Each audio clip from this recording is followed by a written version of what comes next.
Good evening, ladies and gentlemen, boys and girls, children of all ages. Welcome back, Clown Planet. Second time this week. I couldn't stop coughing. Wednesday was it Wednesday or Tuesday, one of those days. And then the next day, I think it was like my ribs, my obliques, all that was just sore as anything. From literally, it was like every 5 seconds I was coughing. I ended up chugging a bottle of cherry bark. That actually worked. I didn't, and then it was just one bad day. Anyways, recovering from that, didn't want to talk too much yesterday. Here we are today, and I got so many links that there's links after these, so you don't see some of them. And I know there's going to be some haters in the house today, so bring it on. The comments help. So hey, there it is. Again, these are not my opinions. I'm showing you exactly what these guys say. If you don't like it, I don't know. We can always try to spin it to something out there. The sad thing is there's too many team party politics going on out there. My guy versus their guy, your guy versus their guy. And humanity is kind of taking a back seat to what this is.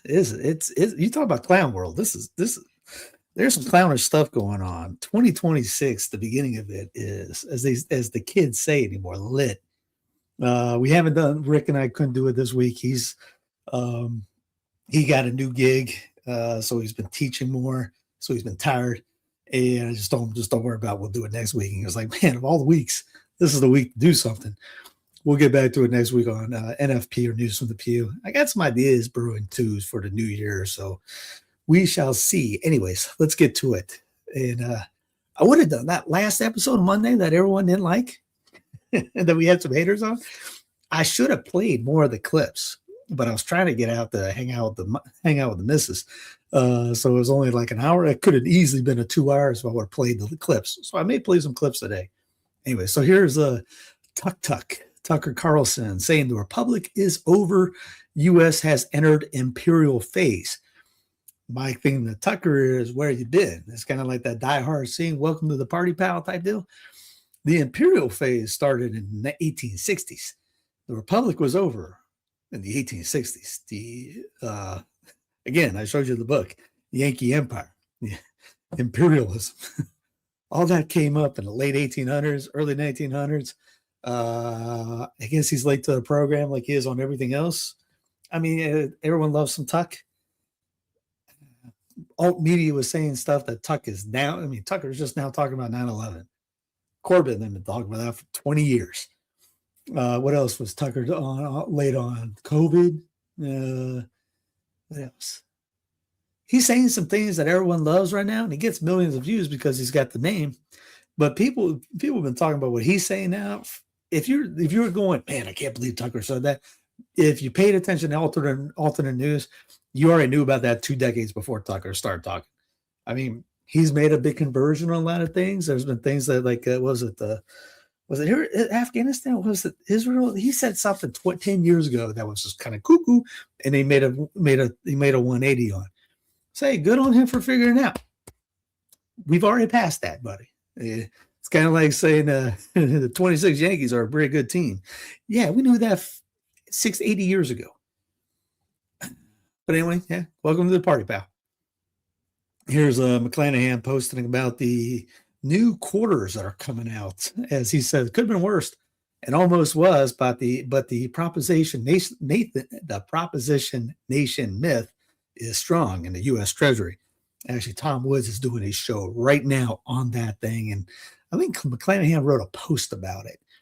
And so here's the 2026 quarter, the Mayflower Compact, the Revolutionary War, Declaration of Independence, the U.S. Constitution, that beautiful dead document that died 200 years ago, and the Gettysburg Address, which historians mocked at the time, saying was pretty much some kid wrote at the time, but hey, we love it now. Here's Speaker Mike Johansson has confirmed that I'm saying Johansson, I meant to say that. If you didn't get this, a little joke, inside joke, I made myself laugh. Speaker Mike Johansson has confirmed that he will not weaken the Hyde Amendment and allow taxpayer funding of abortions in Obamacare, which remember the first Trump term, we're going to get rid of Obamacare. Well, it's second term and 1 year later, and we still got Obamacare. Quote, we're not going to authorize taxpayer funding for abortion. I'm just not going to allow that to happen. All that's because is DJT said we got to get a little bit more lenient on that. We got to let that go. And everyone was losing their minds. And again, that just shows that everyone's a centralist and thinks we have an elected monarch. Because if you know anything about what Article 2 does not give the president power to do literally everything. Trump says it does. That's not right. Trump is not a legislator. Trump does not have the purse. Trump, the president, I'm just saying Trump, the executive, the president does not have the power to do any of this stuff. He says he wants to get lenient on the Hyde Amendment. You should go like, oh, that's cute. Go over there and play with your toys. He has no authority to do anything for that. He can't give him more money. He can't get rid of it. He can't do anything. Johnson and Congress has the authority on that. Trump can say, oh, I want this. I want to be like a little crying little 3-year-old. Any executive can. They can't do any of that. So don't even worry. When Trump says something like that, you should know. Okay, that's cute. Let's move on. He can't do anything like that. Again, get more education in this matter. Our guys, there's a lot of it's sad to see how many people think the executive has all this power. We give it to them, and we don't say anything back to them. So it's kind of like you give an inch, they take a mile. Peter Schiff, the only solution to the housing affordability crisis is lower home prices, but Trump wants to prevent home prices from falling by using the government to misdirect more credit into the mortgage market. That allows buyers to stretch to overpay for homes, worsening the problem. As somebody else said, you know what the good idea is? Get government out of the housing and get government out of everything. And then somebody's going to say, oh, Steve, look at that libertarian thing. You know, I tried running in 2010 for the libertarian movement in South Carolina when I ran for House seat 75. And they didn't want me because I was against abortion and gay marriage. And I wasn't even like this. I wasn't even coming back into the church yet. I don't even think I even thought about it yet. But I knew you couldn't do that. And so, I mean, just saying decentralization is not a libertarian thing. That's what we used to do, and that's Catholic subsidiarity. That's anything local government. The power is at the local government. As Jefferson has a great line: the government that's operates best serves less. I just butchered that. Government small is the best part of it. Government that has less power is the best. Now, again, you can get into monarchy and kingships, but that's there. If you get Missing Monarchy by Jeb Bush, he gets into that the monarchs that we talk about, didn't have the power that you think about, like with King George or the old monarchs. They didn't have this gigantic thing of we're gonna off with your head type deal thing. You had to have. Just get the book. You'll see what I'm talking about. Or text Jeb up. He's on Twitter. He's got a lot about this. And the reason why this thing about shift is lenders and home buyers jump after Trump unveils QE style, aka bailout, $200 billion mortgage bond buying plan to unfreeze the housing market. So he's going to bail out the housing market. Nothing's going to happen, but he's going to bail it out. Shares of Loan Depot, Rocket Companies, and Open Door Tech surged in pre-market trading after Once and Future King President DJT signaled plans to push Freddie Mac and Fannie Mae to purchase $200 billion in mortgage-backed securities, a move aimed at driving down mortgage rates and improving affordability ahead of the midterm selection cycle. So he's doing it before that so he can get the votes. If the QE style program is implemented, it could represent a direct government intervention to lower lending costs, providing near-term relief to a housing market paralyzed by years of high prices and elevated borrowing costs, producing some of the worst affordability conditions in a generation. So it would just make the bubble worse down the road. Now do I have it up here? Yes, he did talk about banning Trump's institutional housing ban proposal on Fox News yesterday, but she was talking about a reaction on Fox, but wanted to write some further thoughts. The first huge housing policy win for this administration, regardless of market impact. The messaging is people over profit. I don't know if that's it's actually votes over profit, but I don't know. I mean, they're trying to, well, you'll see the link, you'll see the story. They're trying to give Greenland people $100,000 each. You getting $100? They ain't giving you $100,000 each. The Main Street over Wall Street. Right, whatever. More importantly, an American president is finally signaling to young people that he is willing to place boundaries on private equity to preserve the American dream. And as good as it's good that what's happening is he's looking to ban people like First Keys Home and the other big names from buying all these homes, and then pretty much having like a rental program or buying and selling at a higher or lower rate, or just they're gobbling up. He's trying to get the big boxes now from gobbling them up, because I think it was America First has their own. They build rental neighborhoods. You might have seen some. I've seen 3 here. Not too far from me is one. We actually looked at one, and it's just literally a neighborhood built of homes to strictly rent. I think it's America First Homes. I'm actually renting in a First Keys home now. So they're not going to take away any homes right now. They're not, well, anytime. They're not going to take the homes away from them. They're going to ban them from purchasing any more. The thing is, they're already trying to, a bunch of these big housing things, if you watch Reventure app, they're trying to dump a lot of the inventory already. So they're trying to get out now because of the bubble that's about to burst. So, but the thing is, as much as I don't like big groups taking over homes, and I don't, it's kind of like, this is like one of those, you got to be principled. The president has no authority to do this. As much as you like the idea, the president has no authority to do this. Now, states can ban it. Totally cool with it. President can't do it. So, people get on me. I've had people write me, wow, you'll stick to the principle of all that. Yes, you got to stick to it. You can't just go, this, you can't do this, can't do this, can't do this. Oh, I'll take that because he helps my back pocket. I mean, that's politicians every day.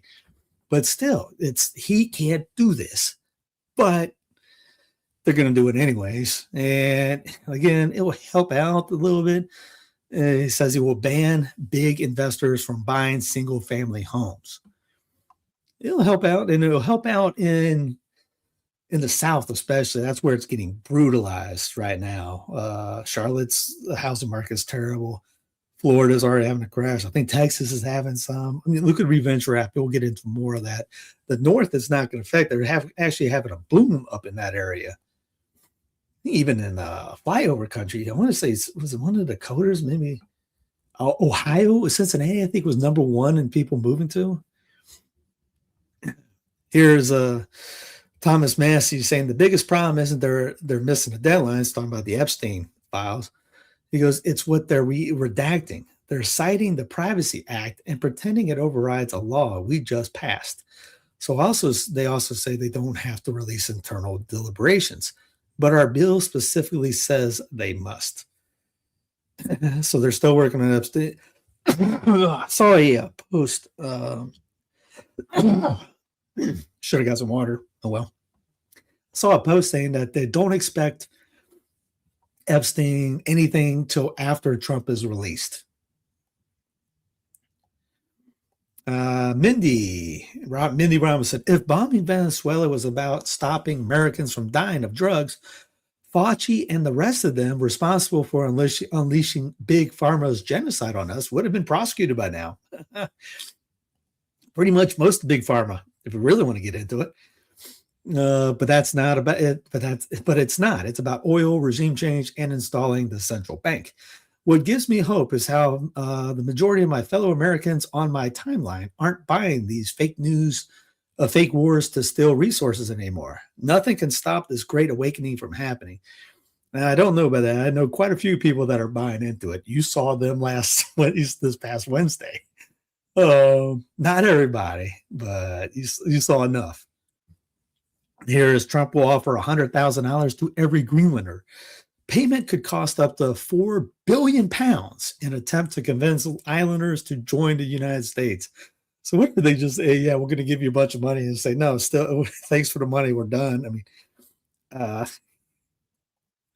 Greenlanders could be offered a lump sum of $100,000 or 75,000 pounds per person. Per person. Trump is thinking about giving us $2,000. And that's just a little bailout, a little stimulus bill. He's thinking about giving everyone in Greenland, obviously there's a lot less people in Greenland than the entire population of these United States, 75,000 per person, and a part of attempt to convince them, I love this, to secede from Denmark and join the United States. How very Teddy Roosevelt of him. He might not be for secession of the states, but he's all for helping secede others to join the states. Now, Teddy didn't have Panama join the states. He forced Panama to secede from Colombia. Now, again, you can read about that, look it up, type it up, see look at what happened.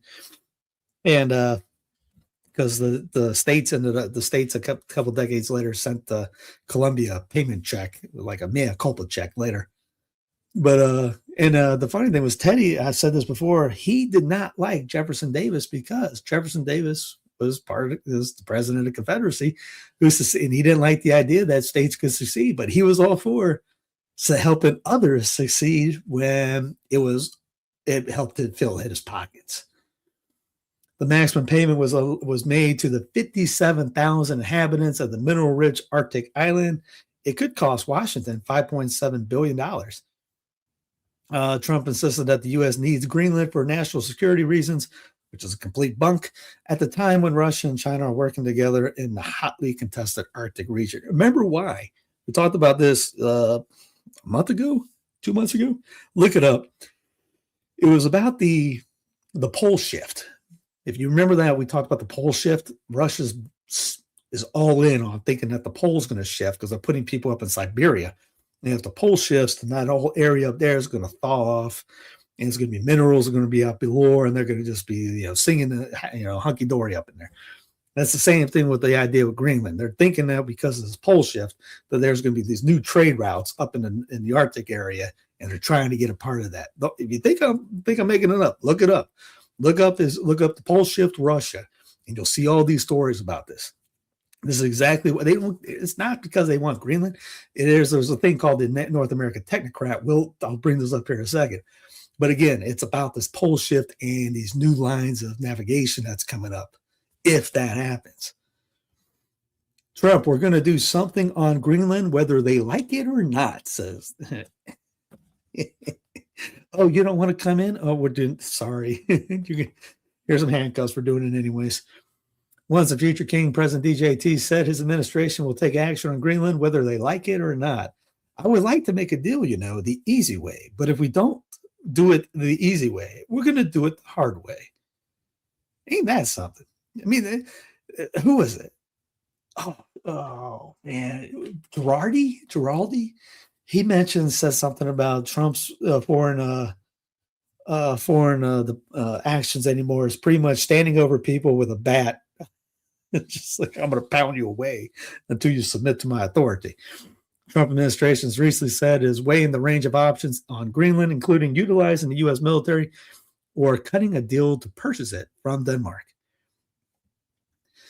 Here's Murray. While everyone is arguing about a few $1 billion of daycare fraud, which is a problem that needs to be fixed in Minnesota, by the way, that's a Minnesota problem.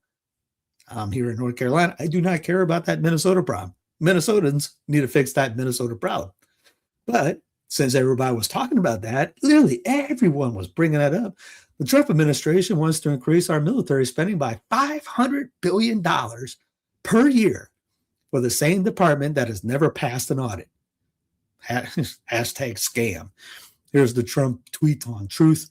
After long and difficult negotiations with senators, congressmen, secretaries, and other political representatives, I have determined that for the good of our country, especially in these very troubled and dangerous times that we're creating, Our military budget for the year 2027 should not be $1 trillion, but rather $1.5 trillion. This will allow, most of that will probably go to Israel. This will allow us to build the dream military. Oh, yeah, that we have long been entitled to. Really? And more importantly, that will keep us safe and secure. Oh, yeah, that's it. Rock my baby on a treetop, regardless of foe. Right now, we have the only foes we have are, like these little guys that, Rocky Balboa beat up and, Spider and all that. And ain't nobody big. If it weren't for the tremendous numbers being produced by terrorists from other countries, many of which in the past have ripped off the United States at levels never seen before, because they can just say that, I would stay at the $1 trillion number, whatever.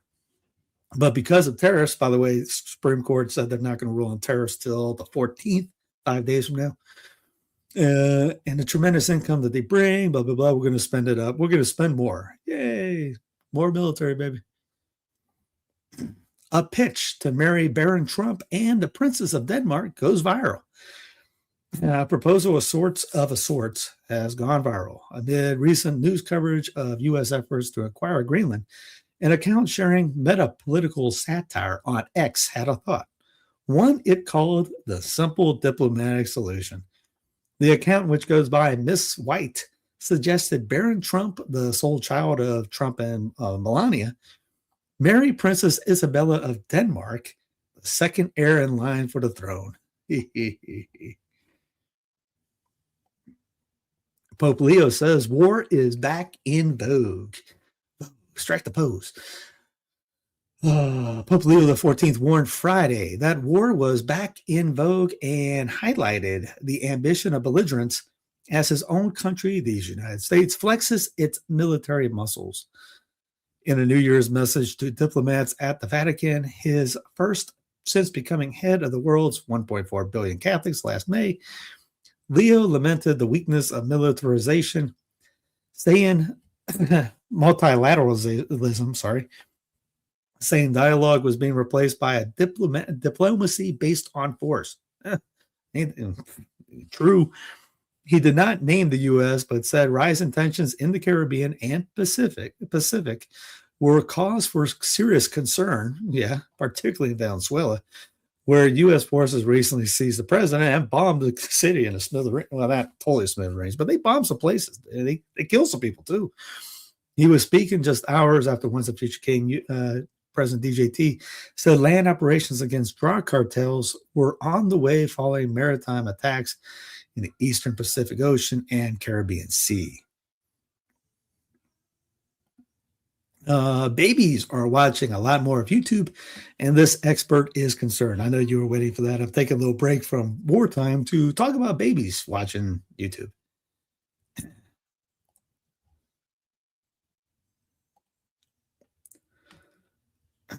Let me go ahead and just play this.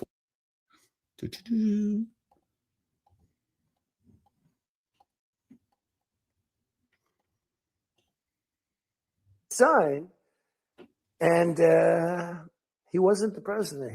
First of all, the election was rigged. You ought to have voter ID. You ought to insist on it. You ought to insist on it. Can you imagine? In California, they not only don't have voter ID, but if an official at the voting booths, which they don't have, by the way, because it's all mail, if an official, a voting official, even asks somebody for voter ID, sir, would like to see your identification. Do you come from our country? They put him in jail. Here's the sign.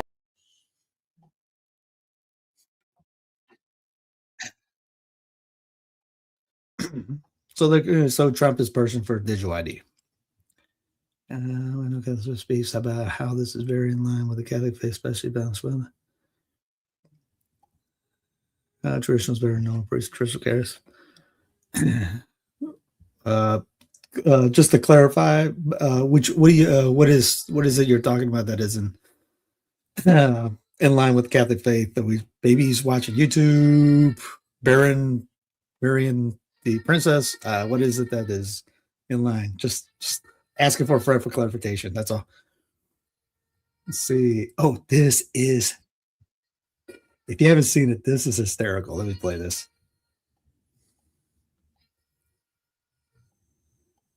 Running late night operation, I had some friends of mine execute a raid on my neighbor Tom's house. He put up quite a fight, but we got through and he's in custody.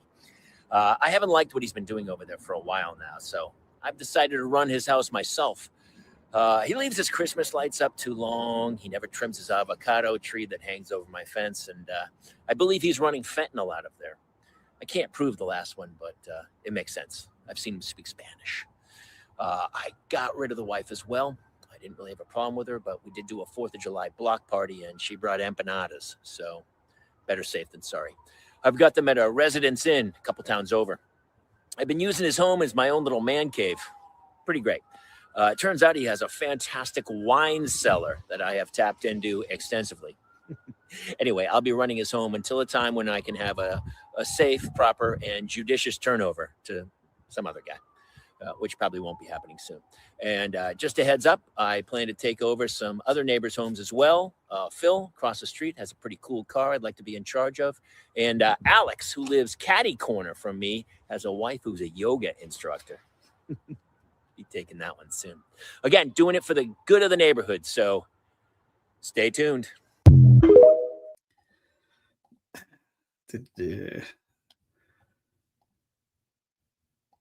I know that one triggered a couple friends of mine when they sent it to me because, like, Ballet says that Venezuela and Trump taken down Maduro was actually not even the president, proof by documents he stole the elections and 10 years of drug investigations. Again, explain Hernandez. He had more drugs than Maduro ever did, and Trump gave him a pardon. So again, if you can't explain Hernandez, trying to pretzel yourself with Maduro, you really don't have too much of an argument. And on top of that, if he's not the actual president, then you're gonna have to say Zelensky isn't either. I don't say Bibi's not either.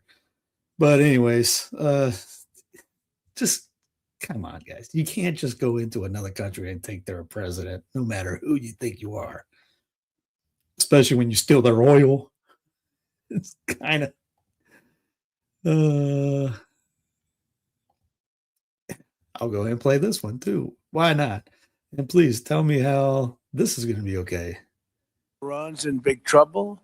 It looks to me that the people are taking over certain cities that nobody thought were really possible just a few weeks ago. We're watching the situation very carefully. I've made the statement very strongly that if they start killing people like they have in the past, we will get involved. We'll be hitting them very hard where it hurts.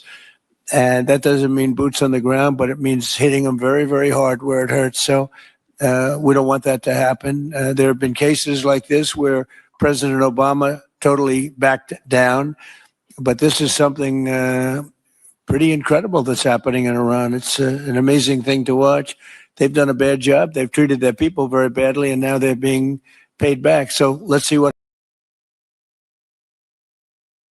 Yeah, and they're looking to do that.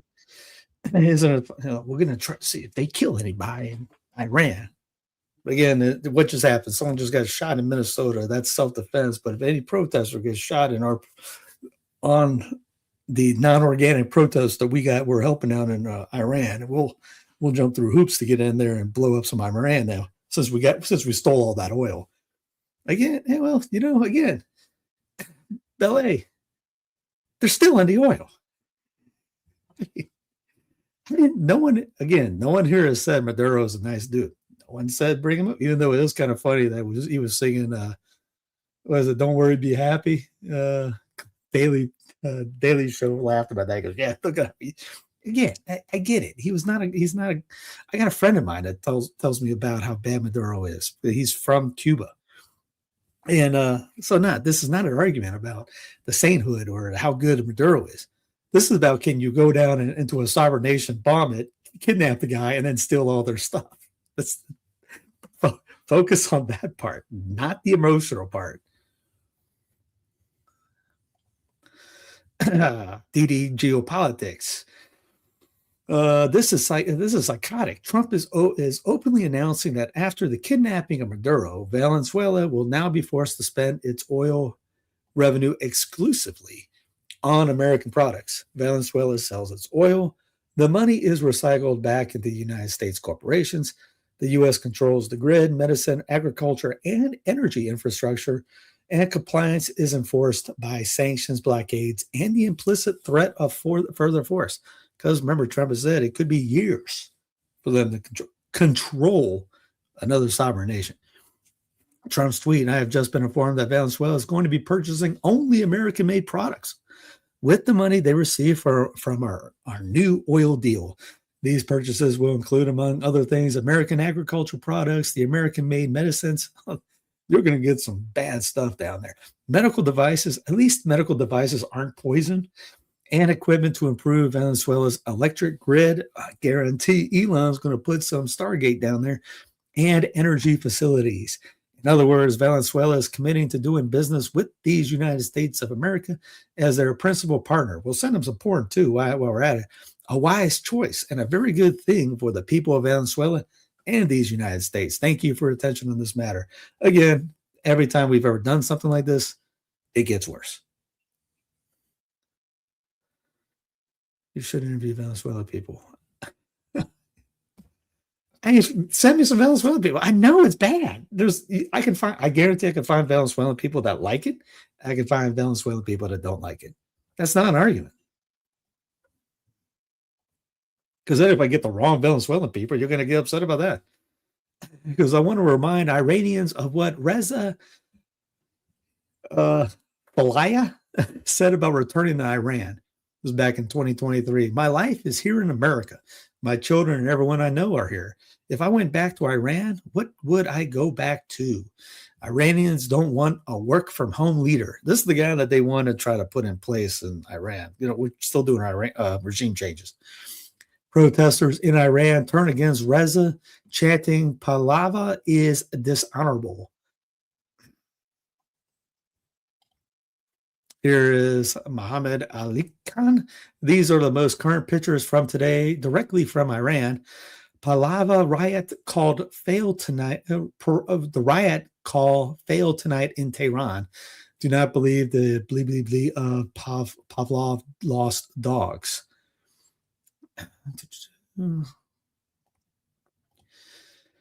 Here's Trump considers paying Greenlanders $10,000 to $100,000 per person. Again, it's just fun to see the worst secession coming in. Here's a write-up of what's going on in Tehran. It was from Robert Inglikash. He's a very, really good writer. All this is in the show notes. If you don't know what I'm talking about, go check out the link. Click on the drop-down box. You'll see all these. These are in chronological order. And check it out and give it a good read. Let's see. The U.S. attack on Venezuela on January 3rd killed at least 40 Venezuelans. And these all links. So you see that's red. It gives a link right here. It's New York Times, the airstrike deaths, including civilians and security forces. An additional 32 Cuban nationals were also killed. There can be no doubt that what occurred was a violation of the United Nations Charter, specifically Article 2, Section 4. That said, having established that primary goal of the operation was control of Venezuelans' oil, the largest proven resources on Earth, the implications of this act extend well beyond the nation itself. There is a reason why Israeli Prime Minister Benjamin Netanyahu has been such a vocal proponent of regime change in Caracas, as have Israel lobby-linked think tanks such like the Foundation for Defense of Democracies, the FDD. This is the same Zionist crowd that pushed for wars in Iraq, Syria, Libya, and beyond. The reason is clear. All these operations benefit Israel. Trump's declarations regarding Venezuelan oil are important for the Israelis. Not only was Iran an ally of Venezuelan President Nicolas Maduro, but the robbery of the nation's oil will help the U.S. and Israel circumvent a possible oil crisis in the event of a major war against the Islamic Republic.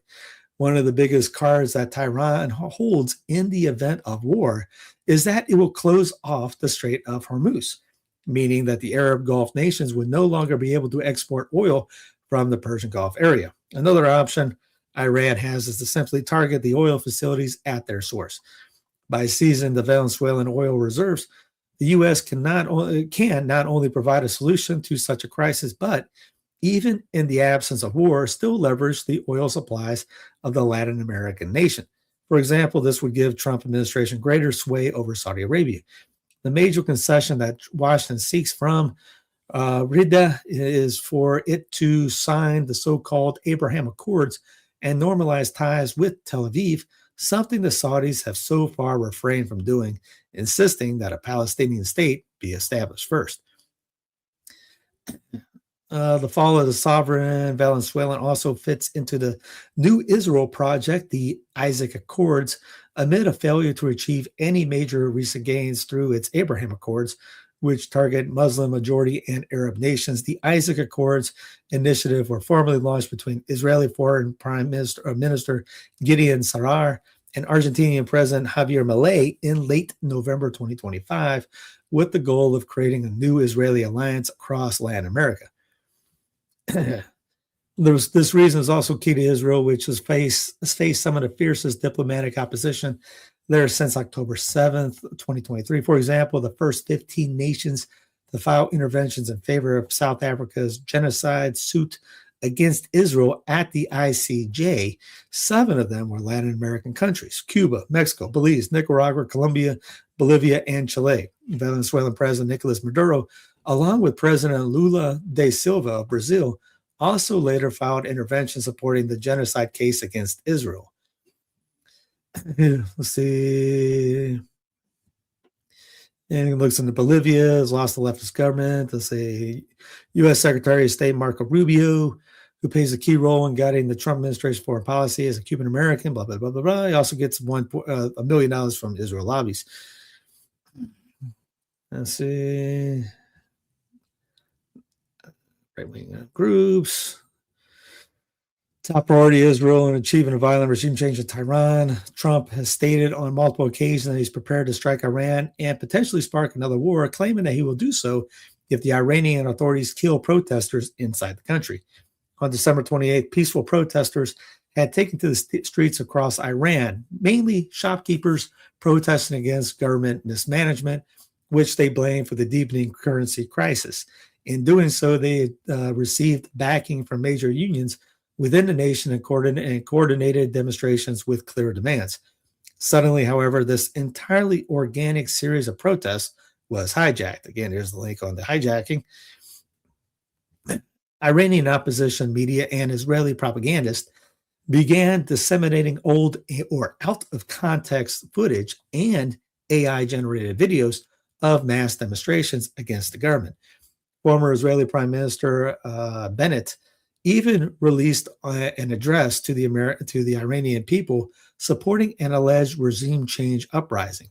Almost out of nowhere, rioters and armed militants began popping up across the country, primarily in the Lower and Kurdish-dominated minority areas. These rioters have so far looted stores and destroyed food crops, assaulted a hospital with gas canisters, then attempted to blame it on the security forces, and burnt police officers, including, in one case, with an improvised flamethrower. The rioters have been caught on video and even filmed themselves. There's a link with one of them right here, his X account, opening fire on security forces. They have also attempted, but so far failed, to seize armories, police stations, and government buildings. Security officers have been assassinated by radical terrorist factions, as a terrorist cell was even combated along the borders of Iran's Sistan and Baluchistan province. Homes, cars, stores, mosques, and even copies of the Quran have frequently been burnt by the rioters, while some operatives plastered over long street signs, replacing them with Trump Street banners. As covered in my previous piece for this site about these riots, they are far from organic, like demonstrations in the past. These riots are not comparable to the 2022 or 2009 waves of unrest. Instead, what we are seeing is an attempt to launch a foreign intelligence-led color revolution. If anything, what we can see from this series of Israeli-backed riots is a potential power of disinformation online, particularly through the use of AI-generated videos and pictures, which were even created and shared on official Israeli government media pages. I'll show you one here.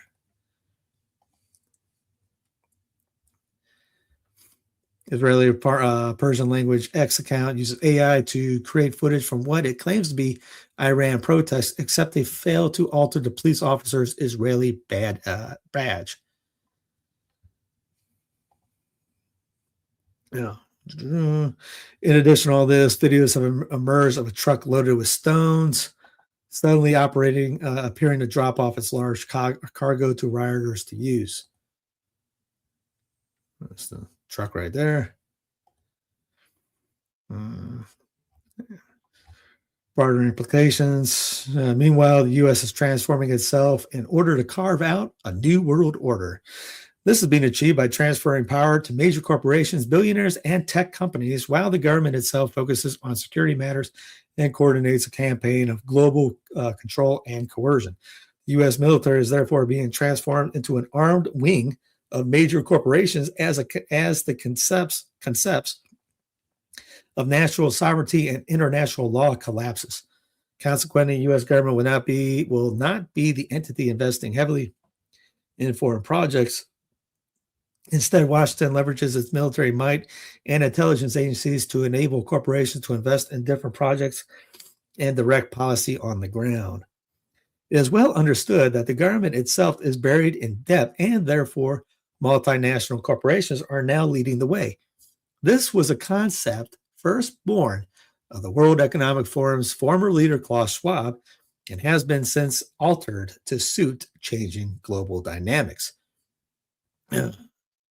In other words, the exact opposite system is emerging in the United States as well as the West, for that matter, as these are multinational corporations in many cases. From the one that rules from Beijing in China, a capitalist system is controlled by a strong central government that cannot be lobbied or removed. In the United States, the capitalists have consolidated power and created structures of control that will not change, while the government beneath them is managed by them and allowed to undergo adjustments that they permit. Now, if you know anything about the Great Reset, it's always China versus United States.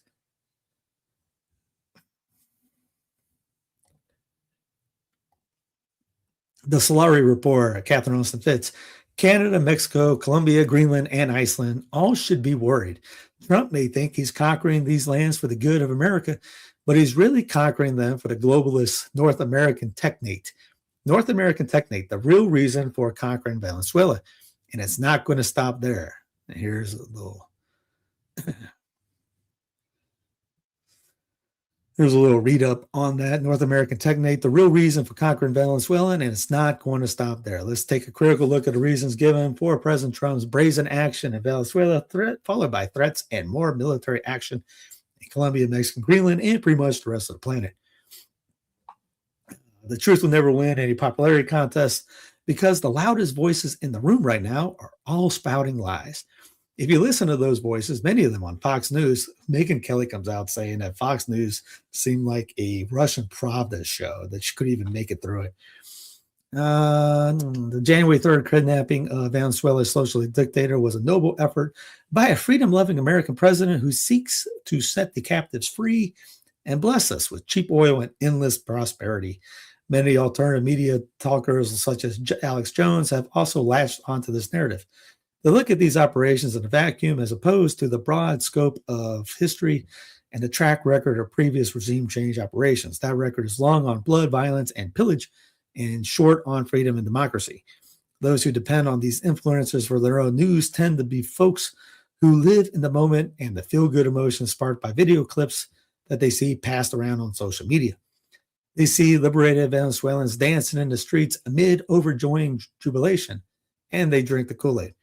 It tastes so good that they want to share it with the rest of us. In their excitement, some will ask you, what do you think about Venezuela? But as soon as you begin to share a viewpoint that calls into question their preconceived notion of America as the white knight savior of the world, it becomes clear they don't really want to hear what you got to say. You don't think that's for darn sure. They simply cannot fathom anyone who doesn't feel the joy. We point them to that stubborn record called history. Look at Iraq. Look at Syria. What about Libya and Afghanistan? Are they any better off as a result of U.S. interventions in their countries? Their eyes glaze over. They either rebuke you or give you that blank stare. They change the subject. They refuse to consider for a moment that their exuberant feelings might be premature. It is not fully misplaced and based on fantasy rather than fact. No, Venezuela is not about drugs. It's not about reestablishing the Monroe Doctrine. It's certainly not about establishing freedom and democracy in Venezuela or any other country. In fact, it's not even about oil. Well, it's partially about oil, but that still doesn't explain the bigger picture. It's about reorienting the world order and capitulating it into the next phase that will ultimately conclude with world government. And again, I mentioned that before too. And one of the guys in the Abbeville Institute, Professor De Rosa, has a great lecture, and at the end of it talks about the dangers of centralization. And he says at the end of his speech that the end result of centralization is globalism. Those who've allowed their minds, and that was about 15 years ago, 20 years ago he did that, their minds will get stuck in the quicksand of the left-right paradigm, and will never understand about what I'm about to explain. I would explain it in 5 different ways until I'm blue in the face, and they would still only see communism at work, and Trump is their triumphant anti-communist king right into the rescue of poor Venezuela. If he takes all of Latin America, Canada, and Greenland, they will be fine with that too. They are. They can't wait. Some have said they can't wait for it. They will defend it at every last ounce of their energy because they have bought the false premise that Trump is using the power of these United States military to free the masses and unleash capitalism in a happy ever after scenario. They choose to be deceived rather than to listen to, or learn from great thinkers and researchers like the late Dr. Anthony Sutton and Patrick Wood, whose most recent book, The Final Betrayal, explains the real story of what's being done, why, and by whom.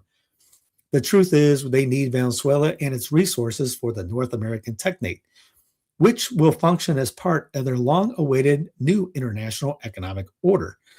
Trump may think he's conquering other nations for America and a more prosperous future, which in itself is not a moral justification for invading and taking what is rightfully the resource of another sovereign country.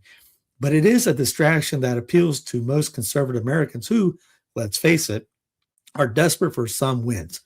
Democrats operate the same way. If their chosen leader tells them something is progress, even if it's an absurdity, like boys can be girls, they will run with it.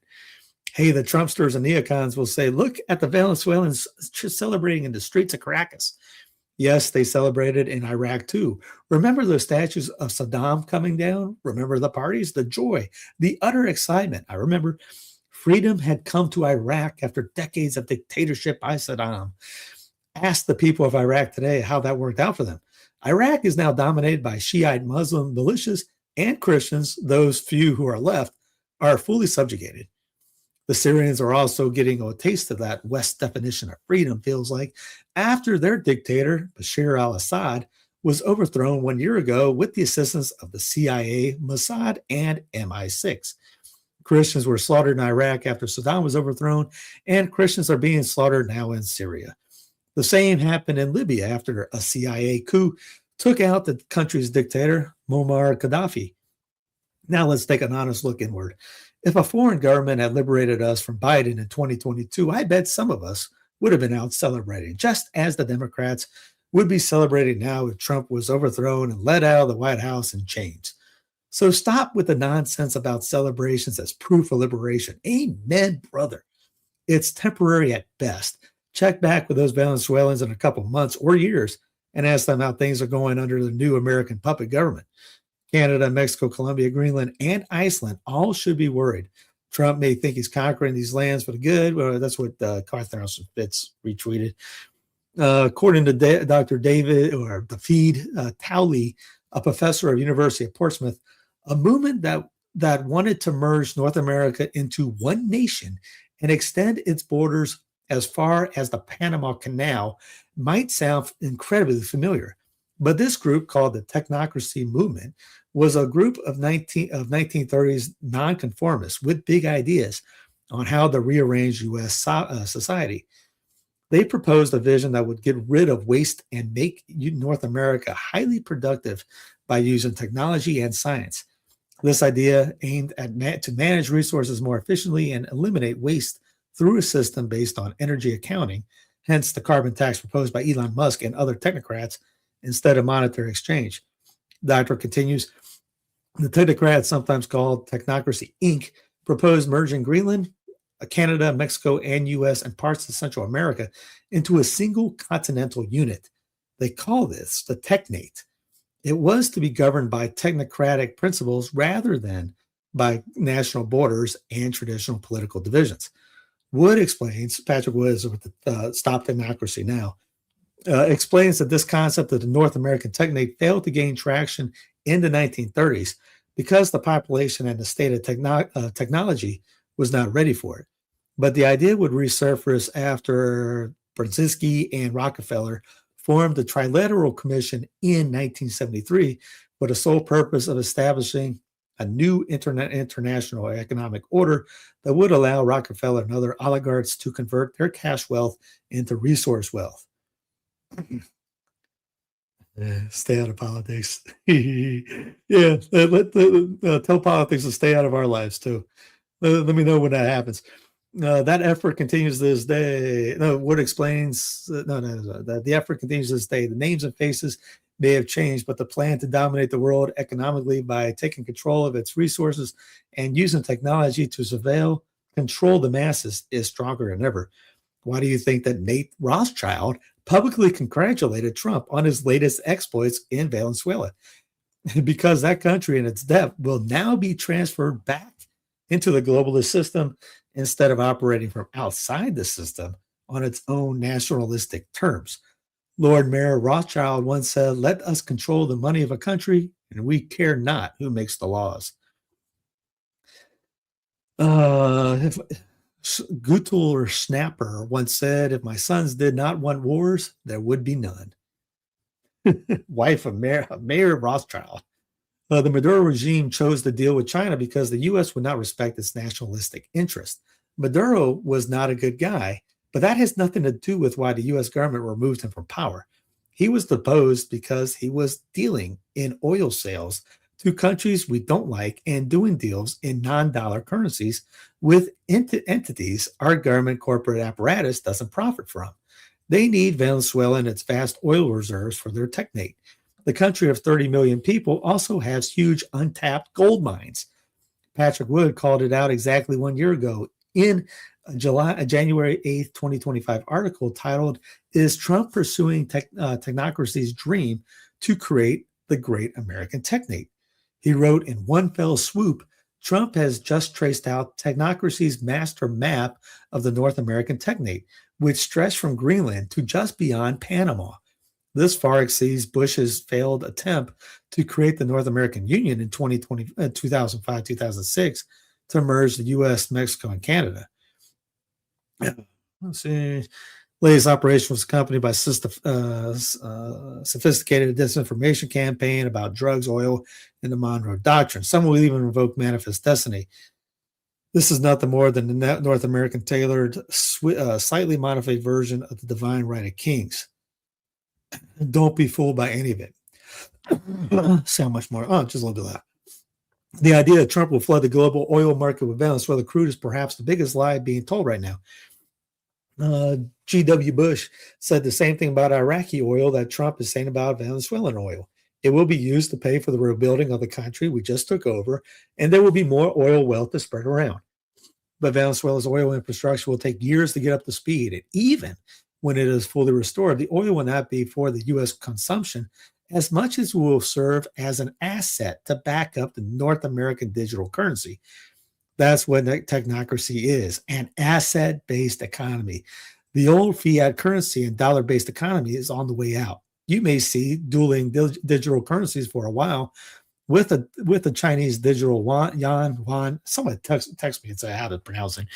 And an EU digital euro vying for supremacy with the North American digital equivalent, perhaps a stable coin. But eventually one will win out, and the plan will be to further merge the involving regional technates into one global beast system. While you won't hear about talking about on Fox or CNN, the real agenda is hiding in plain sight. That's why Trump refused to negotiate with Maduro, even though Maduro offered Trump everything he wanted, including the oil fields. Yeah, I remember that. I forgot about it. Writes Wood, the technocratic dream of the American Technate is coming alive right before our eyes. Here's Thomas Massey saying capturing Maduro is an act of war. Don't forget they bombed the place. Let's see. Rand Paul, I've been consistent across presidents. Only Congress has the power to declare a war, whether it's Venezuela, Libya, or anywhere else. Decisions of war shouldn't be left to one person. Our Constitution is clear on that. Amen. Very simple. Trump says oil companies will spend $100 billion in Venezuela with oil protection. Exxon, ConocoPhillips, and Chevron attended, among other companies.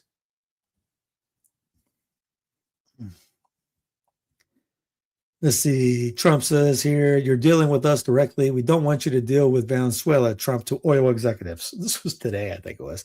Yeah. Venezuela gave us, he looks like he's cutting Caracas out of the oil business. Look at all these oil guys. Venezuela gave us 30 million barrels of oil, $4 billion worth.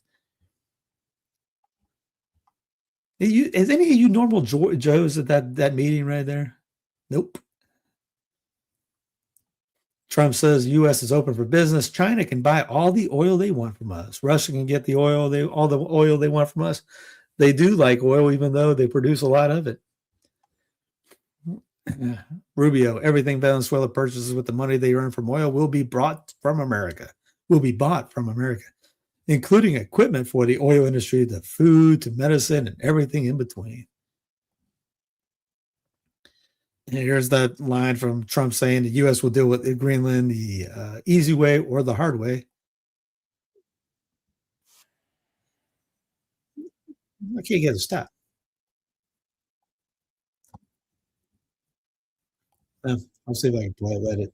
You can hear it. Too, I have to tell you, and you know they've been very nice to me. I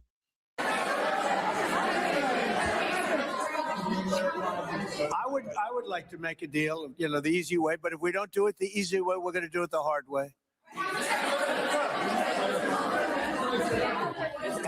And by the way, I'm a fan of Denmark too. So that was the day. A lot of this is from the day. Let's see, what else? Shannon Joy, I don't understand why so many people are bewildered by Trump going for Venezuela and Greenland and Canada and Cuba and Mexico and Colombia. She says Orwell wrote about it in 49 as Oceania. Yeah, it brings up the Technocracy Incorporated. People see it. Here's 10th Amendment movement talking about the U.S. President Trump says, quote, I don't need international law. My own morality, my own mind is the only thing that can stop me. 10th Amendment Center, this is literally what the founders fought, a long, bloody war to secede from. The MAGA traitors just cheer it on like seals. I emphasize the seals part. Yeah. Ninja, pretty much when they say the hard way, it's pretty much going to be all right, we're taking it over. Here comes the military. We're having an invasion, which probably will happen. They're not going to give up. They've already said they're not going to go.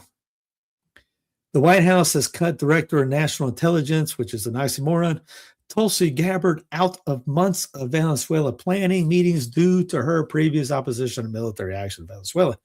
Aides joked that DNI stood for do not invite. She should resign and then apologize for being part of this. All right, let's see. Just in 1 week, Trump threatens Iran, saying if protesters are shot, the U.S. will come to save them. But when U.S. ICE police kill an unarmed woman, I know people can get triggered off that. He says it was self-defense.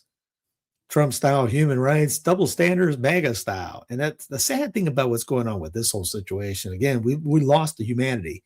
We're going to bring this up, and I'm going to show you some things that you have not seen. That's not the first time an ICE agent has shot anybody. It's the first time they killed them, but it ain't the first time they shot anybody. Even here, I just saw news on local news yesterday. I got it at the end of the into this, I got a whole litany of different events that happened. Just the other day here in north of Charlotte, a couple guys reached in, was grabbing these guys out of the car, 2 U.S. citizens. They let them go because they couldn't get their phones. Trump says he wants the Nobel Prize belonging to Venezuelan opposition leader Maria Corina Machado, and expects her to give it to him when she comes to D.C. next week. He says he can't be insane enough to take out Maduro just because he wanted her award, can he? That'd be hilarious. Man, I can't believe I lost to that lady. I'm going to go out and blow up their country. Oh yeah, just in I'll go ahead and play it. Why not?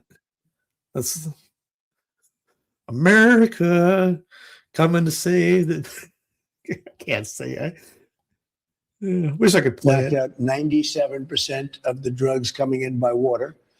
And we are going to start now hitting land with regard to the cartels. The cartels are running Mexico. It's very, very sad to watch and see what's happened to that country. But the cartels are running, and they're killing 250, 300,000 people in our country every single year. The drugs, it's horrible. It's devastated families. You know, you lose a child or a parent. I mean, parents are Anybody want to do the jab? He's the father of the jab. Anyone want to do those numbers? dying too with drugs. So we've done a really good job. We're knocking it down. The numbers are really getting to be, they're always going to be too high if you have one person, but they're going down just like the border. The border was a total mess for years. I did it the first time very quickly, and this time I did it even better because this was a bigger mess. This was a border like no other probably in the history of the world. There's never been a border like that when anybody could just walk into your country. The border's ostensibly. Sorry, I couldn't take when the Hannity came in. It's bad enough hearing Trump say all that stuff, but then you bring Hannity in. See, Trump says Venezuela will be turning over 30 and 50 million barrels of high-quality sanctioned oil to the United States of America, sold at market price with the money controlled by Trump himself. Here's from Hugh Hewitt. Is it time to increase pressure on Cuba? Trump. Don't think you can have too much pressure other than going in and blasting the hell out of the place. We're going to hit them really hard. Trump warns Iran if they start killing people. They've been told strongly that if they do it, they're going to have to pay hell. Chevron contracts 11 tankers for Venezuela port calls as Don Road doctrine begins. If you haven't seen this, this is they put his face on top of Teddy. From Fox News says no one has died. That's false. Multiple reports now says the death toll is as high as 100 people, including civilians and military personnel. You don't get to call it extraordinary by pretending the dead don't count. You never get a notification, Benedicta. I am sorry. Actually, you should have two. I delayed it a half hour. Interesting. Check and see if you have the bell clicked on. If you probably have the subscription. Hit the subscribe. Make sure you got the bell thing. I've been now check everyone on there that worries about that from Sensitive Alien. Check out to see if you've been subscribed. You've been kicked off or not. I've been unsubscribed on channels that I never unsubscribed from. Sometimes YouTube would do that. I can't play this because it's I can't play it because it's CBS and it will get flagged on it. I don't know why other people can play it, but I can. But this is 60 Minutes episode, 1993, 60 Minutes episode report on how the CIA recruited a Venezuelan military officer, General Ramon Gillian Davida, to help them ship 22 tons of cocaine into American cities. The cartel of the Suns disappeared once it lost its utility to the CIA and was resurrected by the U.S. government when it began targeting Venezuela. It's in the show notes. Go check it out. Take a look at it. It shows everything under 60 minutes. Did a whole thing on this whole thing. Trump administration accuses Maduro of leading the now defunct cartel of the Suns Diego Sequeira explains how the CIA directed its top Venezuelan asset to ship tons of cocaine into U.S. cities during the early 1990s. Citgo is the crown jewel of Venezuela's oil industry. Elliot is set to reap the benefits. Who is this Elliot guy? I'll show you here in a minute. Here's behind the DOJ's politicized indictment of Maduro, a CIA-created network and coerced star witness.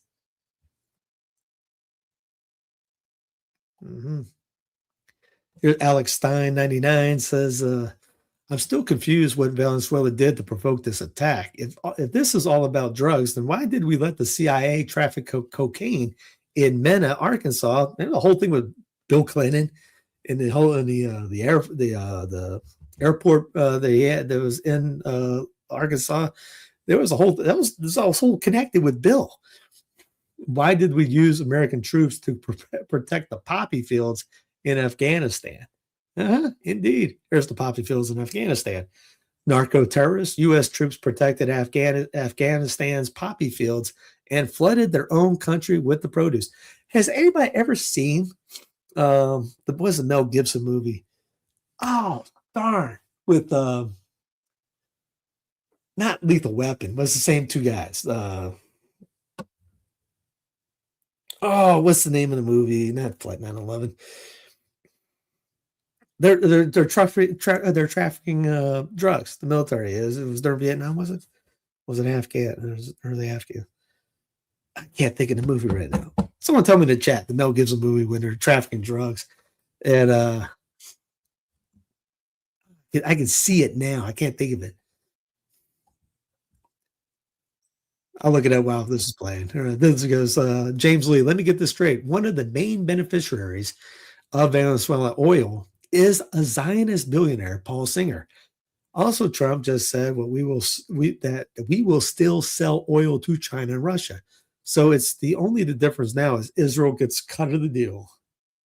What is the name of that movie?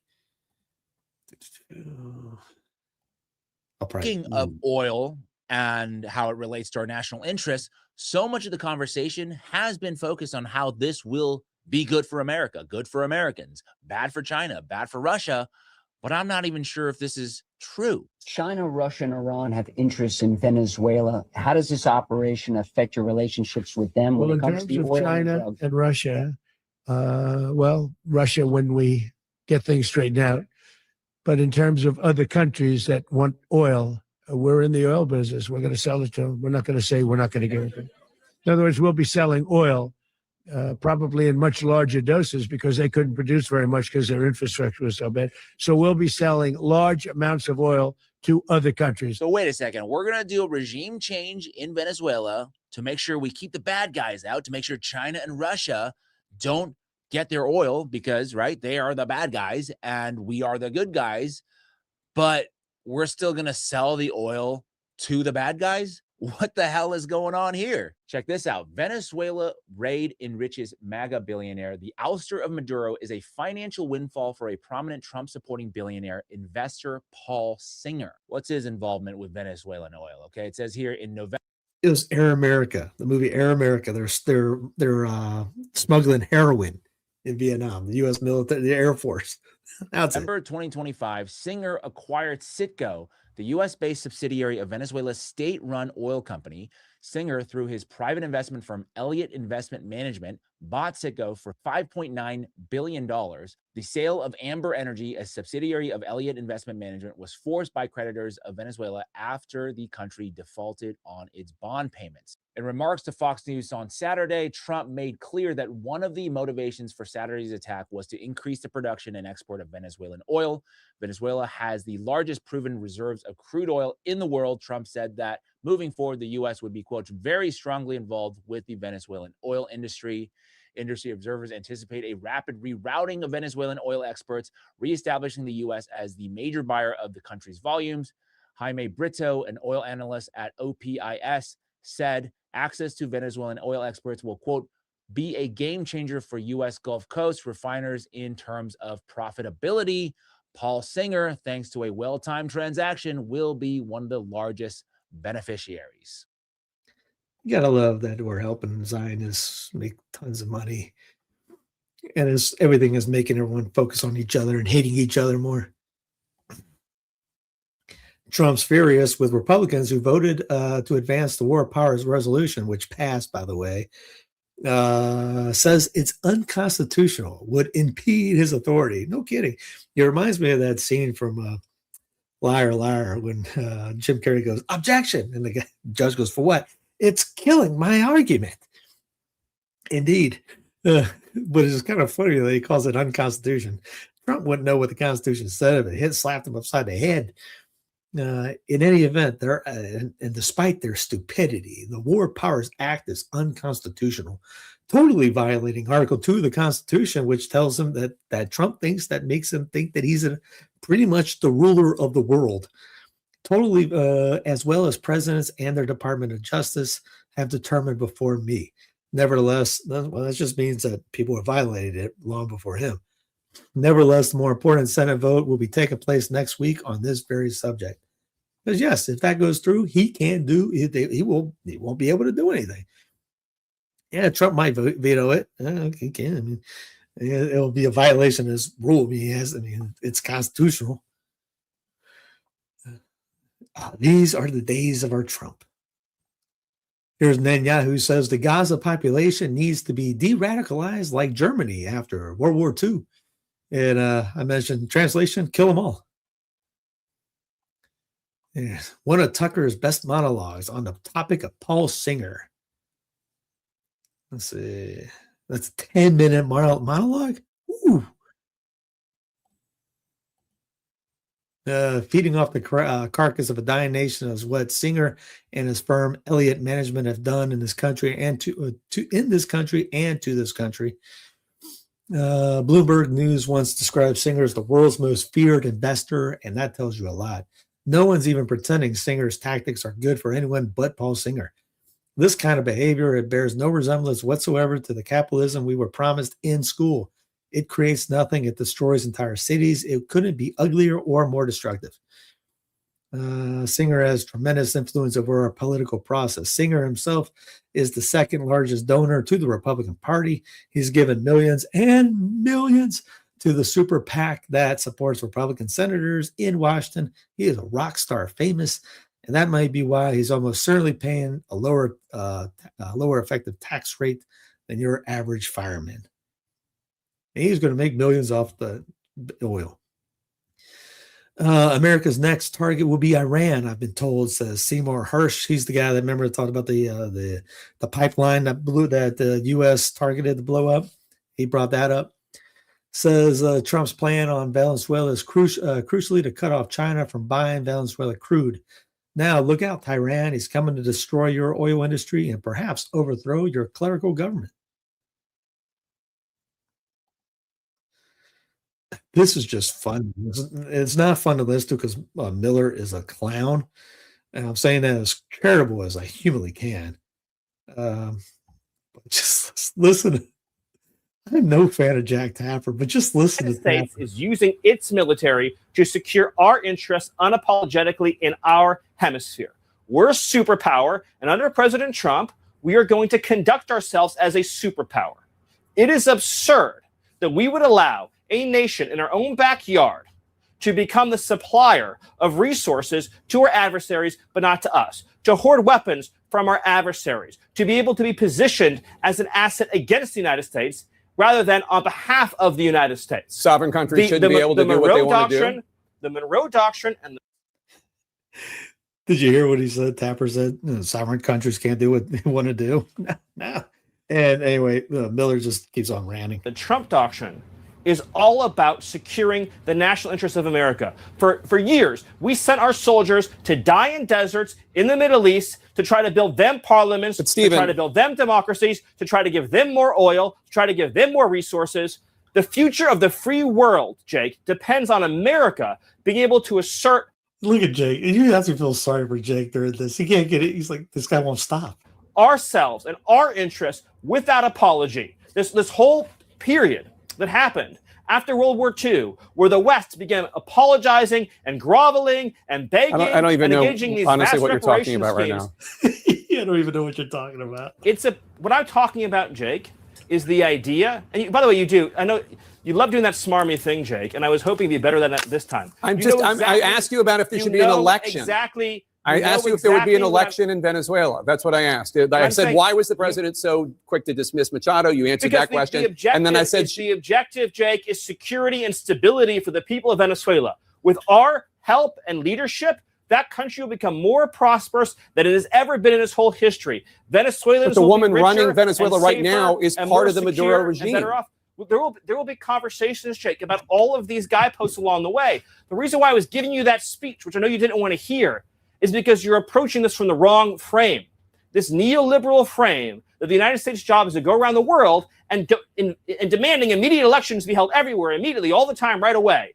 To create these vacuums. That's not what I think, but you invaded the country. Went into the country and we seized the leader of Venezuela. Damn straight we did. And I'm saying, we're not going to let. So is the U.S. going to have new elections? Jake, is that we're not going to let Tim Pot communist dictators send rapists into our country, send drugs into our country, send weapons into our country. Okay. And we're not going to let a country fall into the hands of our adversaries. There's another one that I think if it goes on for another second, Miller says, "Do you want to hear this?" And Jake goes, "No."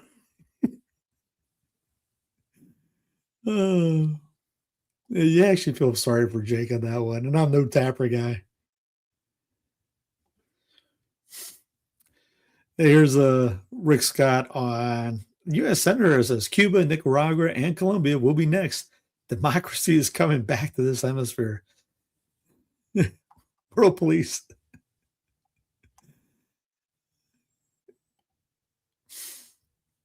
Here's Rubio saying, "I'm not here to talk about Denmark or military intervention. He's going to meet with Denmark next week to discuss Greenland."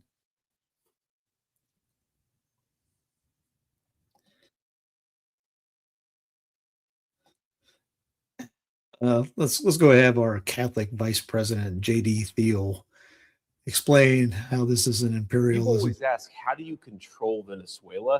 And we're actually seeing it play out in real time. The way that we control Venezuela is we control the purse strings, we control the energy resources, and we tell the regime, you're allowed to sell the oil so long as you serve America's national interest. You're not allowed to sell it if you can't serve America's national interest. And that's how we exert incredible pressure on that country without wasting a single American life, without endangering a single American citizen.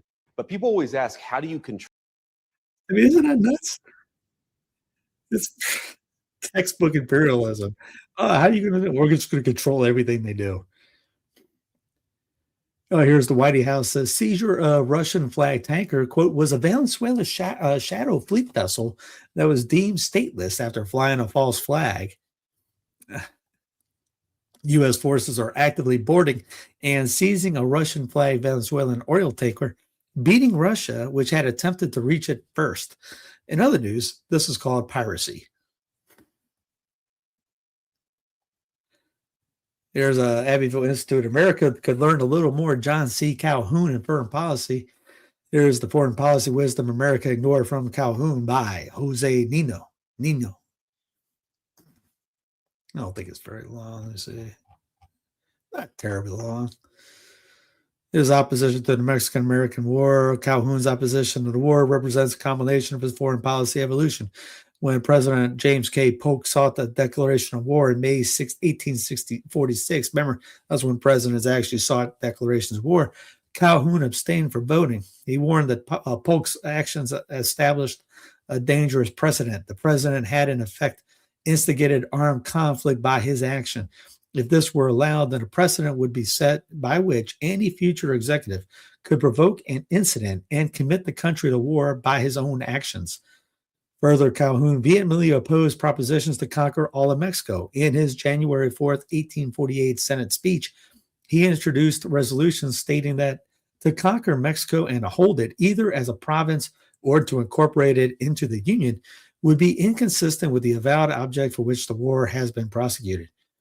A departure from the settled policy of the government to in conflict with its character and genius, and in the end, subversive of our free and popular institutions. Calhoun rejected the idea that America had a mission to spread democracy by force. Quote, "We make a great mistake in supposing all people are capable of self-government. Acting under that impression, many are anxious to force free governments on all the peoples of this continent and all over the world if they had the power. It has been lately urged that in a very respectable quarter that it is the mission of our country to spread civil and religious liberty all over the globe, and especially over this continent, even by force if necessary. It is a sad delusion." He warned of the effect of imperial ambitions on American liberty. Quote, "It is harder to preserve than obtain liberty. After years of prosperity, by the tenure by which it is held is too often forgotten. I have been struck with the fact that in the discussions of the great questions in which we are now engaged, relating to the origin and conduct of this war, the effect of free institutions and the liberty of the people have scarce to elude them, although their bearing in that respect is so direct and disastrous. By now, other topics occupy the attention of Congress and of the country: military glory, extension of the empire, and the aggregation of the country." Let's see.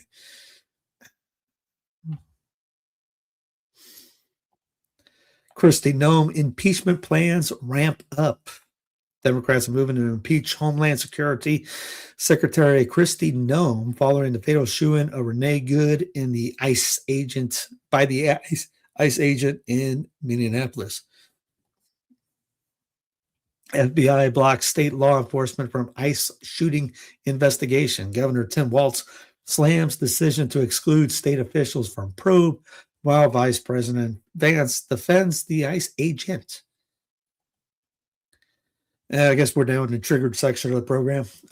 Shocking new video of ICE shooting from officers' perspective. So everyone, their brother, is now using this as the it's team party politics. Now this team is using this video to show, hey, as a buddy of mine texted me earlier, all right, he goes, this lady was a pain in the neck. He didn't use neck, but that didn't mean that he should have shot the lady. Here's the video here.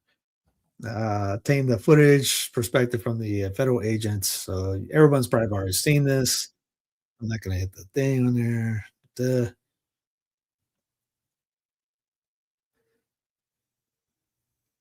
So,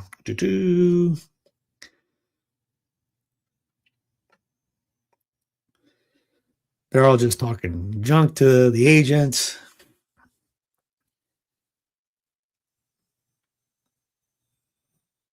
So I guess the agent that she's talking to is the guy that shot now. Again, and then that looks like it's going the other way. There's he's shooting a couple shots right there, blah, blah, blah, and that's over with. I didn't mean that. Yeah. McDonald's security guard pushes back masked ICE agents trying to enter a kitchen. The guard tells the agents he's in charge and refuses to let the two pass, according to the video on Reddit. Portland shooting, latest state attorney general says he's opening a probe. The agent involved is an ICE agent, U.S. Customs and Border Protection, DHS said.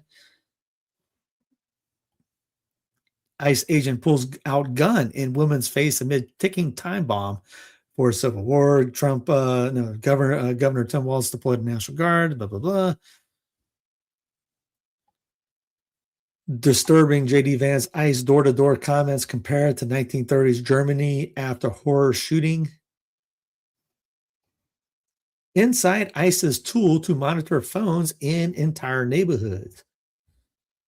Social media and phone surveillance system ICE bought access to is designed to monitor a city neighborhood or block for mobile phones, track the movements of those devices and their owners over time, and follow them from their places of work to home and other locations. Total violation of the Fourth Amendment, but who cares? According to material that describes how the system works, obtained by 404 Media.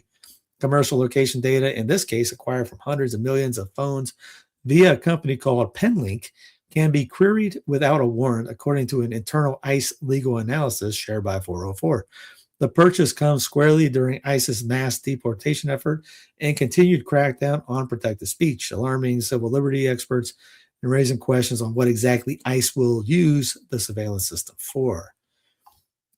Let me see. I have this one here because I know there's some new people watching, so you guys probably haven't seen this video. Oh, I hit the wrong button. It's gonna. This is a guy. If I have it still, let's see. Biometric prison. That's not what I'm looking for. I think it's in one of these. No. Peter Thiel folder. That's not FDA. No, that's the opening for Trump and bear with me. Forgive me for. It was one of those ideas. Listening to that, going, "Oh yeah, let's see if this guy is still on there." I know I have the video. I just gotta find it. No, that's not it. North Carolina update. Meta AI. No. What I'm looking for is a guy that talked about where all this stuff came from. This has to be it. Darn. Where would it be? There's the Genius Act. I forgot to send that to a friend of mine because he's all about the Genius Act. AI running things. No, that's not it. Maybe it's in this. Talk amongst yourselves. I'll pick you a topic. Now, this is Israel. Where is it? Because if you search for it online, it's going to be darn hard to find. Here it is. Israel Tech. There it is. Most chilling thing I've seen responding to these immigration raids. I'm an immigrant rights attorney, and usually I'm a pretty optimistic guy. I don't get scared easily. I love watching horror movies. Over the past 6 months, I've seen some really disturbing stuff. At one location, people hid when I showed up, and I still found them using a thermal drone that detects body heat. Where was this technology first tested? By Israel in occupied Palestine. When people get taken by ICE, they often refuse to say their names. So ICE identifies them using a facial recognition technology. Where was this tech first used? By Israel in occupied Palestine. When people refuse to let ICE search their phones, ICE will plug their phones into this box and it unlocks their phone. Where was this tech first used? By Israel in occupied Palestine. The amount of dystopian tech that the US government has taken from Israel to use in its own country is terrifying. And this is why freeing Palestine and abolishing ICE goes hand in hand. I know. Yeah, Steve, you're a horrible person. You want to give advice. Yeah, it's unconstitutional. Here's your periodic reminder that thousands of U.S. law enforcement officers from around the country, including high-ranking officials, have traveled to Israel since the early 2000s to receive training from Israeli police and military personnel. These clips are taken from a longer piece published by AJ Plus, Al Jazeera, in 2020. Here's just one of many instances of U.S. law enforcement officials being flown halfway across the world for Zionist training, police training. This was one organization in Jinsa in 2011, and it brought 14 top-level American police chiefs, sheriffs, and senior federal agents to Israel for a week-long program. Yay! Here's J.D. Vance. He has protected the ICE agent by absolute immunity. If ICE agents have absolute immunity, that means they can never be prosecuted for anything done on the job. That's about as Orwellian as it gets. Absolute immunity. They can shoot anybody they want and get away with it. This was the big one that everyone was up. The other team, one side was using this, the other side was using the other video. Here's Brian Allen. New video completely destroys DHS's story. Renee Good arrived 4 minutes before ICE. No one was struck. Cars were moving freely. She wasn't blocking anything. Apparently, you see her doing this to get the cars to go by. ICE suddenly shows up and aggressively, and then lied about it. Because you see they have this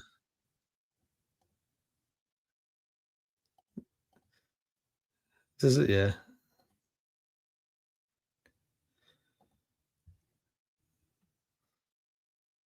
Because the whole thing about it, all right, they're peaceful officers coming up. again, and now she's talking junk to him, and they're going to get out of the blanking car by now. Okay, so if you've seen any, you've seen what I posted up about the guys getting body slammed. You see an ICE agent coming up to you, knowing that they have pretty much unlimited power, do whatever you want to do. What do you think? I'm not going to be like, hey guys, you want to come over for some cookies? So he grabs the door and starts pulling at it.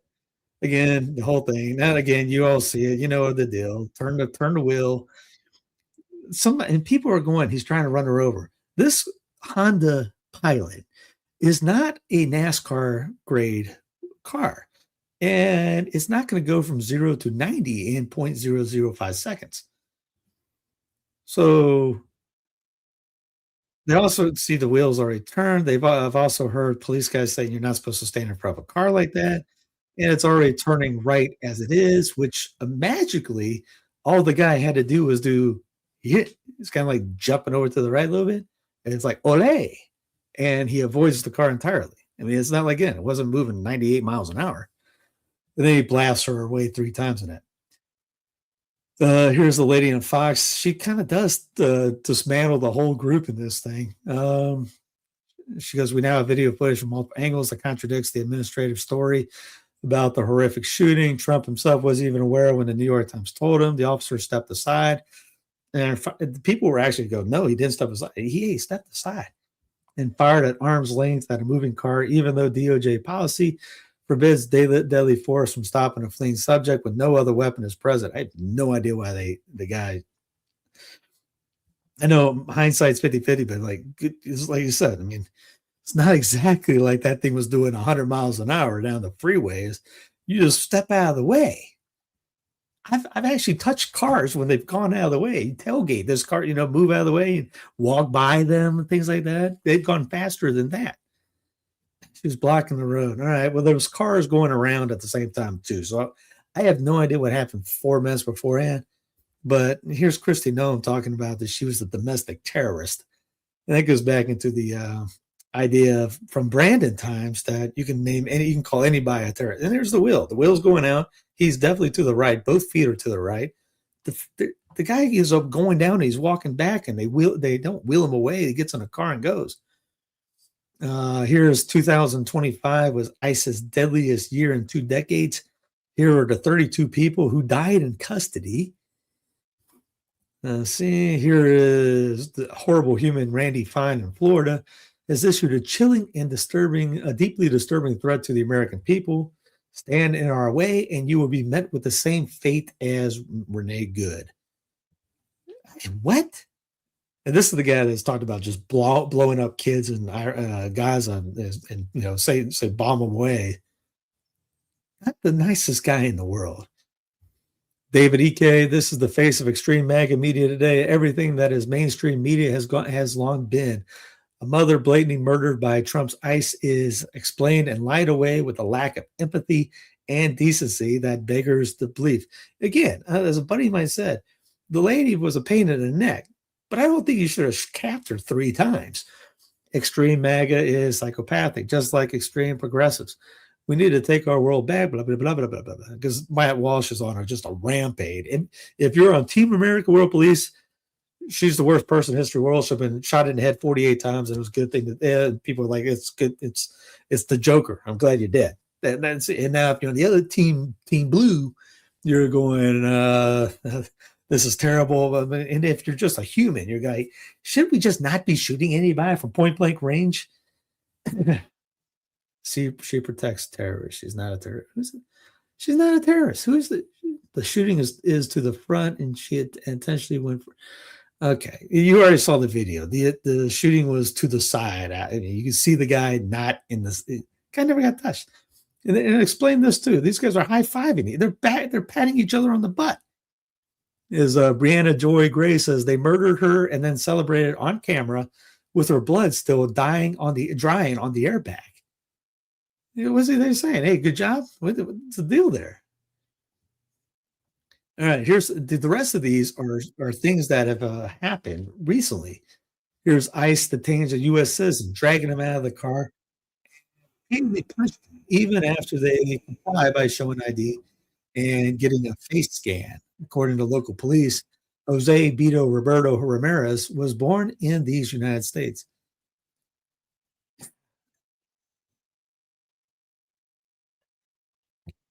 Loves baby face, and then he punched. But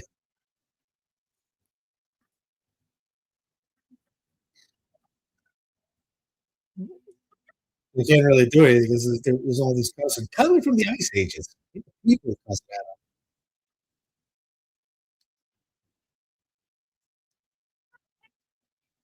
Again, here's a graphic video shows Daniel Shaver sobbing and begging officer for his life before a 2016 shooting. She was eyewitnesses said she was being given mixed directions, which is classic trick by police used to provide cover for murdering people. Yeah, this is this guy Daniel Shaver doing everything they were told him to do, begging officer for his life, and then shot him. We played this before. 5 shots, 7 holes. Border Patrol supervisor appeared to brag about shooting a woman. Defense attorney says the agent said his texts after the shooting were a way of relieving stress. I know you guys remember me playing this. He talked about this in Chicago. Chicago. And the guy sent a text, 5 shots, 7 holes. He was proud of it. This was in Charlotte. Remember me playing this in Charlotte? Charlotte man was stopped twice by ICE. The first group checked his ID and let him go. Minutes later, another set of agents rolled up, smashed his window, dragged him out, and assaulted him.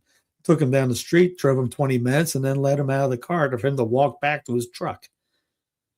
If you don't believe it, they pull him out of the car and they body slam him. Maybe they don't show that part here. No, that they do. Yeah. I remember that was the first thing. That was day 1 here in Charlotte. New video shows moments before a federal agent fires shots at man during San Bernardino operation. Case dropped against TikTok streamer who was shot by U.S. immigration agents. This was all. This is December 20. This is December 29th, 2025. ICE brutally attacks volunteer on the ground, a 73-year-old U.S. citizen. Folks was just waiting for the bus, he said. Agents didn't even ask for papers, just detained him. Yeah. As Molina says, without due process, they can just claim with no proof that you're an undocumented immigrant and then detain, incarcerate, and deport you. Without due process, you're guilty with no chance to prove your innocence. This wasn't a mistake. Don't worry, there's more. Here's ICE violently detained man asleep in his cruise ship cabin, a U.S. citizen and veteran of the Coast Guard. Agents jumped on bed to tackle his undressed wife, ripped phone out of her hand to stop filming. As she said, this is not the country I served for. As he said, this is not the country I served for. This is not the America I knew 10 years ago. Jose Martinez and Tamara Vajares were eventually released, but only after they were forced to delete all the photos and videos from their cell phones. The incident occurred on the last day of a carnival cruise in the Caribbean. If he was fishing, they were probably blowing him up. This was just the other day. And this was yesterday. It came out yesterday on Link. This is in Rowan County, North Kakalaki. Traffic stop involving U.S. ICE and Customs Enforcement agents created confusion for 2 brothers on Monday. This is this week, lasting between 5 and 8 minutes and resulting in no injuries or charges. Edwin Godinez and Yar Nopoles, both U.S. citizens, were detained by ICE agents who mistakenly believed they were targeting a suspect associated in their vehicle. Look at the video. They're just reaching in and grabbing.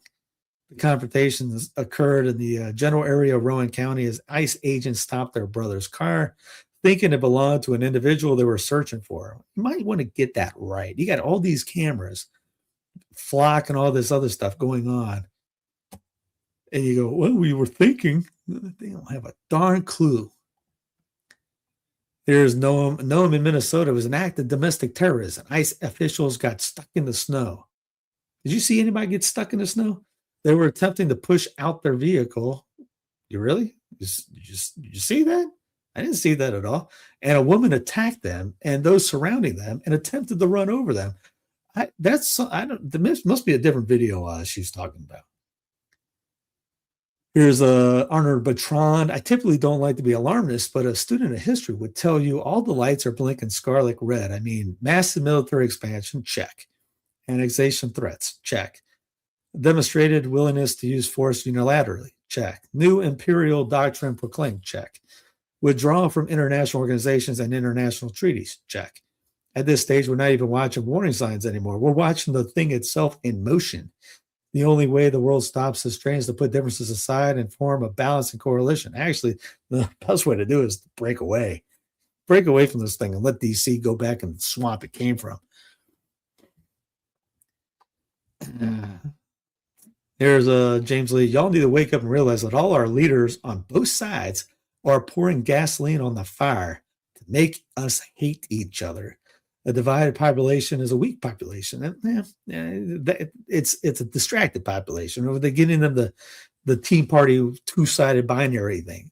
Break this thing up. It's not a weak population. You cut the fat, you get stronger. And we all know it's easier to rule over a weak population. It's time to wake up. Now, the thing is, they're trying to distract you from all this stuff that's going on. That's the main thing. Where's it at? Why can I not click the button now? Let's see. Anything else on here? We need charity. Yes, we definitely need charity. So you haven't seen us paying attention to any news anymore. I have no clue what's going on. Good. That's the best idea right there. Distract the population, loot the building. Anyway, have a great rest of the night. I will talk to you later. I would do I'll get back to doing this week in history, this day in history. I'll do that maybe start next week. Have a great rest of the weekend. God bless. Talk to you later. But how are we supposed to be unified when we literally can't agree on anything? Well, the unified thing is not what you want, not what you're thinking. The unified thing. It's a cute thing what they're saying. The unified thing. And you can't have 320 million people unified.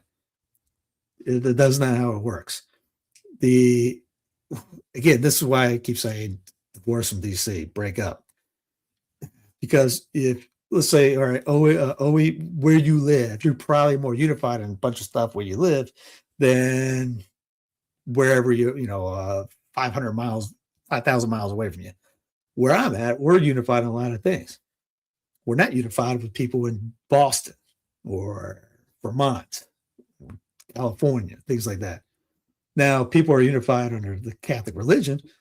We're unified. We're the same brother. We got the same brothers over, different areas of the world. All over the world, we're unified in that. But our customs in each city in the world are totally different. And that doesn't mean we're disunified. We're unified under the important thing, the Catholic faith. But we're not unified in what they like to eat, what their customs in food, what their customs in song, what their politics, how they want to live, things like that. You're not going to have a blanket thing. That's a globalism, one world government type deal thing. We do have a one world government in the church, but it's not to govern as a sense of government itself, like a politician type deal thing. They all want to make you into this one big blob so they can make you one party against one thing against one. So you're fighting each other like that. If you break up, and that's what the whole thing about Bill Kaufman, if you get the book Bye Bye Miss American Empire, he gets into stuff like that. As it talks about localism. He's a New Yorker. And they want to break away from New York City because they don't want to be ruled by New York City. Would you think New York is unified under everything New York City wants? No. But now you want from just the state level like that. People in New York City even unified. But I guarantee if you live in a local town, you're unified under something. You got the sheriff, the sheriff, the guy, the mayor. The mayor probably grew up with you. You might be the mayor. You want to, imagine all these Catholics becoming the mayors of towns, sheriffs of towns, governors of the states. That's where you want to be at. The problem is kind of like what Jocko says, the worst part of where you're at is when an ordinance comes up, you don't know where it's going to land. Problem with us is we don't get involved in it, and we're waiting to see what's coming down, and we pick up the pieces afterwards. Thought you were more traditional Catholics, more Catholic. What, I don't know what that means. Tell me how I triggered you somehow. I don't know. Apparently, you just want to you must be a big time centralist in one way or the other. Why did you even come on here? I don't know. So yeah, the unity part is local area. You're not going to be united to somebody the entire state of Arizona if you're living in Georgia. Anyways, gotta get into it. I'll get into more of that later. I'm trying to put a project together on this topic. Anyways, oh, by the way, Indiana is blowing Oregon out of the water right now. I think, isn't that the Catholic guy, the quarterback for Indiana, the Catholic dude? He is kicking tail. They are just, who would have thought in year 2020, if you would have told me 20 years ago, we just took over, we're taking over another area. We're taking over Venezuela and stealing their oil.